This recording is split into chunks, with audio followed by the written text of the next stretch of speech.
HSC অর্থনীতি প্রথম পত্রের প্রথম চ্যাপ্টার আজকের এই এক ক্লাসে আমি তোমাদেরকে এমন কিছু এমসিকিউ কমপ্লিট করাবো এবং তার পাশাপাশি তোমাদেরকে এই চ্যাপ্টার থেকে কেমন সিকিউ আসে সব কিছু কমপ্লিট করাই দেবো, যাতে করে এই একটা ক্লাস দেখেই তুমি এক্সামে ভালো করতে পারো। তাহলে আর দেরি না করে চলো শুরু করা যাক। আমাদের এই চ্যাপ্টারে আমি তোমাদেরকে প্রায় 10 থেকে 15টা মতো এমসিকিউ কমপ্লিট করাবো। এখন তোমাদের মধ্যে প্রশ্ন আসতে পারে, ভাইয়া একটা চ্যাপ্টারে মাত্র 15টা এমসিকিউ কমপ্লিট করে আমি চ্যাপ্টার কমন পাবো, এক্সামে অ্যান্সার করতে পারবো? বিষয়টা এরকম না। আমি তোমাদেরকে যে এমসিকিউগুলো কমপ্লিট করাবো সেগুলোর মধ্যে দিয়ে আমি যখন এক্সপ্লেনেশনে যাব তখন তোমাদের না এই পুরো চ্যাপ্টারটাই কভার আপ হয়ে যাবে। তাই আর কথা না বাড়িয়ে চলা শুরু করি। অর্থনীতিকে প্রশাসনিক বিজ্ঞান বলে অভিহিত করেছেন কে? এই কোশ্চেনটা প্রায় প্রতি বছরই আসে। এটার উত্তর হবে হলো কে? অস্কার লেঙ্গার। মনে রাখবা, আমরা শর্ট ফর্মে মনে রাখবো অস্কার। অস্কার মনে রাখাটা ইজিয়ার। 2 নম্বরে যাচ্ছি, মানুষের জীবনে অভাব ও আকাঙ্ক্ষার ধরন কেমন?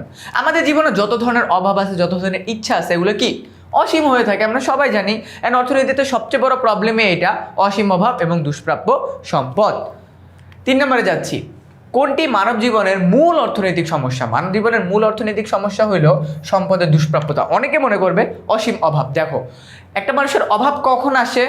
যখন তার পকেটের টাকা লিমিটেড থাকে। ডান। অসীম অভাব পূরণের জন্য সম্পদের পরিমাণ কেমন হবে? অসীম অভাব পূরণের জন্য সম্পদ ডেফিনেটলি সীমিত হবে। আরে আমার একটা অ্যাম্বিশন আছে, আমি এটা কিনবো, ওইটা আমি এখন কেন কিনতে পারতেছি না? বিকজ আমার পকেটের টাকা নাই। সিম্পল। এরপরে, মানুষের জীবনে নিচের কোনটি অসীম? মানুষের জীবনে অভাব অসীম। এই যে আমরা অভাব, দুষ্প্রাপ্যতা এগুলো পড়তেছি, এর পাশাপাশি আমাদেরকে একটা জিনিস মাথায় রাখতে হবে যে আমাদের তাহলে সিকিউ থেকে কেমন প্রশ্ন আসবে। Let's see. সিকিউ থেকে এই চ্যাপ্টারে আমাদের মূলত আসবে 2 থেকে 3টে টপিক থেকে আমাদের মূল সিকিউগুলো আসবে। টপিকগুলো কী কী আমি জাস্ট তোমাদেরকে আগে একটু লেখাই দিই। টপিকগুলো হলো, প্রথমটা আমাদের উৎপাদন সম্ভাবনা রেখা। উৎপাদন সম্ভাবনা রেখা, এইটা থেকে আমাদের প্রশ্ন আসবে। অ্যান্ড দেন আমাদের আসবে অর্থ ব্যবস্থা থেকে প্রশ্ন। অর্থ ব্যবস্থা। আমি খুব শর্টে তোমাদেরকে এই 2টা টপিক বোঝাই দিব, কারণ এই 2টা টপিক থেকে তুমি 20 মার্ক কমন পাবা। 20 মার্ক। সো চলো শুরু করি। প্রথমে আমাদের আছে উৎপাদন সম্ভাবনা রেখা। আমাদেরকে মাথায় রাখতে হবে 2টা দ্রব্য উৎপাদনের সম্ভাবনা। কয়টা দ্রব্য? 2টা দ্রব্য উৎপাদনের সম্ভাবনা আমরা যদি একটা রেখার মাধ্যমে আঁকি, একটা রেখার মাধ্যমে তুলে ধরি, তাহলে সেটাকেই আমরা উৎপাদন সম্ভাবনা রেখা বলবো। পরীক্ষায় কেমন প্রশ্ন আসবে তাহলে ভাইয়া? পরীক্ষায় আমাদেরকে একটা ছোট্ট বক্স দিয়ে দিবে। এই বক্সের ভেতরে আমাদেরকে 2টা প্রোডাক্ট দিয়ে দিবে। অ্যান্ড এই প্রোডাক্টগুলার কিছু মান দিয়ে দিবে, যেমন মনে করো X দ্রব্য, Y দ্রব্য, 0, তোমার 20, 30, 40। আবার এটা যদি 0 হয় এটা 40 দিবে, এটা 30 দিবে, এটা 20 দিবে, আর হলে এটা 0 দিবে। দেখছো? ওকে, ডান। বাট একটা জায়গায় আমাদের একটু মাথায় রাখতে হবে যে কোনো একটা জায়গায় আমাদের মান 2টা সমান হবে। এটা একটু মাথায় রাখবা, কারণ আমি তো এখানে একটা অ্যাজাম্পশন করে নিছি আমাদের এক্সামে যখন আসবে যে কোনো এক জায়গায় মান একটা পসিবলি আছে সমান, একদম সমান সমান হবে। সো আমি মনে করো আমাদের, আচ্ছা আমরা এটা দিয়েই করি, যাও এটা দিয়েই করি, দেখি কীরকম কি হয়। হ্যাঁ, হয়ে যাবে। 20 হলে 40। ওকে, আমাদের এরকম একটা মান দিয়ে দিবে। অ্যান্ড এই মানের উপর ভিত্তি করে আমাদেরকে উৎপাদন সম্ভাবনা রেখে আঁকতে হবে। Very simple. আমরা এরকম একটা লম্ব অক্ষ নিব, এরকম একটা ভূমি অক্ষ নিব। নেওয়ার পরে এখানে মনে করো আমি y দিলাম, এখানে দিলাম x, 0। তারপরে আছে আমাদের আচ্ছা 10 10 করে নি, 10 20 30 40, 10 20 30 40, 10 20 30 40, 10 20 30 40 নিলাম আমরা। 0 হলে 40, x যখন 0, y যখন 40, এখানে বিন্দু নিলাম। 20 হলে 30, x যখন 20, x যখন তোমার 20, y তখন কত? 30। হ্যাঁ, y তখন 30, এই যে দিলাম মান। এখানে আমরা কি করব? আমরা এখানে সুন্দরভাবে বিন্দুটা দিয়ে এখানে আমরা মিলাই দিব। 30 হলে 20, সেম 30 হলে 20, আর এটা হবে 0। সো এবার আমরা কি করব? জাস্ট এই যে এটাকে মিলাই দিব। এটা আমাদের কোশ্চেনটা আসবে, এই কোশ্চেনটা আসবে আমাদের গ নাম্বারে। এই যে উৎপাদন সম্ভাবনা রেখা দেখাই দিলাম। ওকে, এবার তুমি নিজের মতো করে নিচে একটা সুন্দর মতো এক্সপ্লেনেশন দিবা। মনে রাখবা, এই যে রেখাটা, এটাকে আমরা বলি পূর্ণ নিয়োগ। মানে এইখানে একটা কোম্পানি সর্বোচ্চ উৎপাদন করে, অ্যান্ড এটাকে আমরা বলি উৎপাদন সম্ভাবনা রেখা। উৎপাদন সম্ভাবনা রেখা। ঘ নাম্বারে কেমন আসবে আমরা বুঝে গেলাম। তাহলে প্রশ্ন হলো ভাই ঘ নাম্বারে কেমন আসবে। ঘ নাম্বারে আমাদেরকে জাস্ট অ্যাডিশনালি একটা জিনিস বলবে, এক্স দ্রব্যের উৎপাদন যদি 25 একক হয় তাহলে ওয়াই দ্রব্যের উৎপাদন, এক্স দ্রব্যের উৎপাদন যদি 25 একক হয়, ওয়াই দ্রব্যের উৎপাদনে কি 25 একক করা সম্ভব? এটা আসবে প্রথম কোশ্চেন, এরকম ক্যাটাগরির।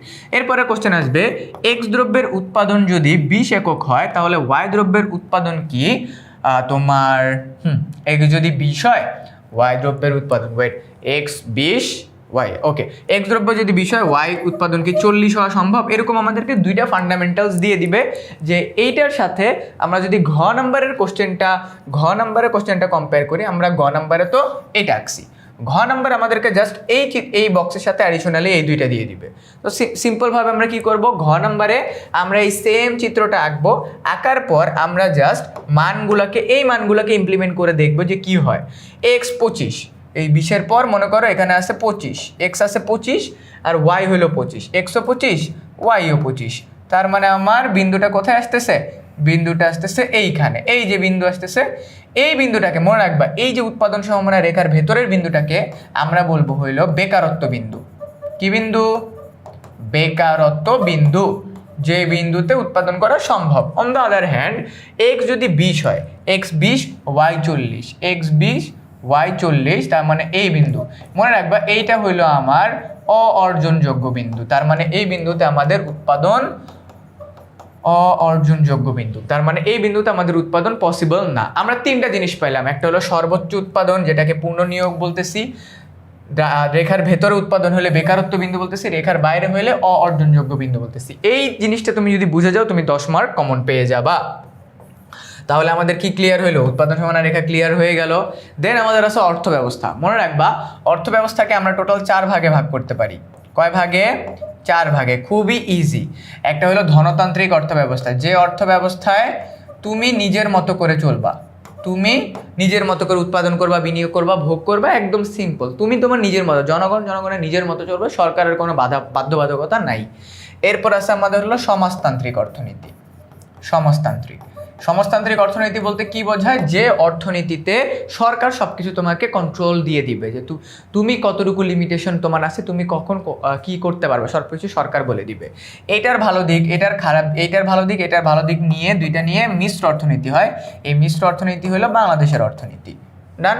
এরপরে আছে ইসলামী অর্থনীতি, যে অর্থব্যবস্থা ইসলামী শরিয়া মোতাবেক চলে তাকে ইসলামী অর্থব্যবস্থা বলে।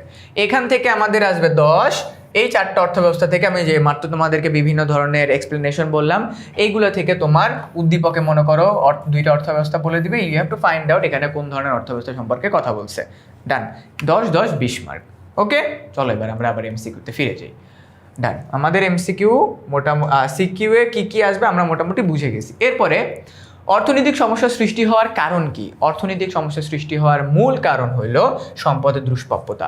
কারণ আমাদের যখন সম্পদে লিমিটেড থাকে, আমাদের যখন সম্পদ মানে অ্যাভেলেবল নাই, সেটাই আমাদের কি সবচেয়ে বড় প্রবলেম। এরপরে অর্থনৈতিক সমস্যার মূলে রয়েছে কোনটি? অর্থনৈতিক সমস্যার মূলেই আছে আমাদের সম্পদের দুষ্প্রাপ্যতা। যে কোনো কিছু প্রবলেমের একদম কোরে থাকে কি, আমার কাছে ওই জিনিসটা নাই, পর্যাপ্ত পরিমাণ নাই। ওকে, এরপরে যাচ্ছি, কিসের জন্য মানুষ তার সকল অভাব একসাথে পূরণের সমস্যায় পড়ে? কিসের জন্য মানুষ তার একসাথে সকল অভাব তোমার পূরণের সমস্যায় পড়ে? কারণ সম্পদের স্বল্প। চিন্তা করো, তোমার ফ্যামিলিতে অনেক ধরনের চিন্তা ভাবনা আছে, আমরা এটা করবো, কেন করতে পারতেছি না? কারণ টাকা পয়সা লিমিটেড। কারণ কি লিমিটেড? টাকা পয়সা লিমিটেড। ওকে, অসীম অভাব এবং সম্পদের দুষ্প্রাপ্যতার ভিত্তিতে মানব জীবনে কোন সমস্যার সূত্রপাত ঘটে? মানব জীবনে মৌলিক অর্থনৈতিক সমস্যার সূত্রপাত ঘটে। কোন অর্থনৈতিক সমস্যা? মৌলিক অর্থনৈতিক সমস্যা। এই যে আমরা উৎপাদন সমন্বয় রেখাটা বুঝলাম একটু আগে, দেখো 2 মিনিটের মধ্যে আমি তোমাদেরকে উৎপাদন সমন্বয় রেখা বুঝে দিছি। এই উৎপাদন সমন্বয় রেখা করতে গেলে আমাদেরকে কয়েকটা জিনিস ফাইন্ড আউট করতে হবে। কি উৎপাদন করব, কিভাবে উৎপাদন করব, কার জন্য উৎপাদন করব। এই 3টা জিনিস হলো কোর অর্থনীতিতে। তুমি মনে করো তোমার দেশের অর্থনীতিতে কোনো একটা প্রবলেম পাইছো, এই প্রবলেমটা কিভাবে দূর করব, এইটা প্রবলেমটা তুমি সলভ করবা।